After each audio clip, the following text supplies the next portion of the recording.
ఒక్కసారి ఆలోచించండి. అదేవిధంగా ఈరోజు సొసైటీలో భారతదేశం ఉన్నతమైన స్థానంలో వెళ్ళాలంటే భారతదేశంలో ఉన్న ప్రతి ఒక్కరు కూడా ఈ భూదేవిని, ఈ భూతల్లిని ప్రేమించాలా. ఏదైతే 3 రంగుల భారత ఏదైతే జెండా ఉందో ఆ జెండాని మేము అందరం కూడా కళ్ళకి అద్దుకొని గుండెలలో పెట్టుకోవాలా. అదేవిధంగా ఇక్కడ ఉన్న ప్రతి ఒక్కరు కూడా అన్నతమ్ములాగా కలిసిమెలిసి జీవించాలా. అప్పుడే మా దేశం ప్రపంచంలో ఉన్నతమైన స్థానంలో వెళ్తుంది.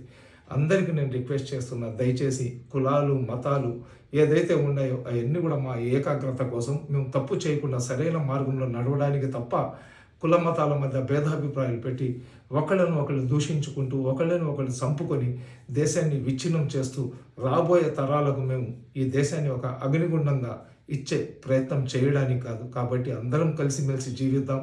అందరం కూడా భారత్ మాతాకి జై అందాం. అదేవిధంగా ఏదైతే ఉందో వందే మాతరం ఇష్టమైన వాళ్ళు పాడతారు, ఇష్టం లేని వాళ్ళు పాడరు. నాకైతే వందే మాతరం పాడడం ఇష్టం, నేను వందే మాతరం పాడతాను. కొంతమందికి ఇష్టం లేదు, ముస్లింలలో వాళ్ళు పాడరు. దానికి మనం కంపల్సరీ మీరు ఈ పని చేయాలని వాళ్ళ మీద బలవంతం చేయకుండా ముందు ఈ దేశాన్ని మనం ఐక్యం చేద్దాం. ఈ దేశంలో ఉన్న ప్రతి ఒక్కరు కూడా సంతోషంగా ఉండి ప్రపంచ దేశాన్ని ఉన్నతమైన స్థానానికి తీసుకుని వెళ్ళే ప్రయత్నం చేద్దాం. అస్సలాము అలైకుం.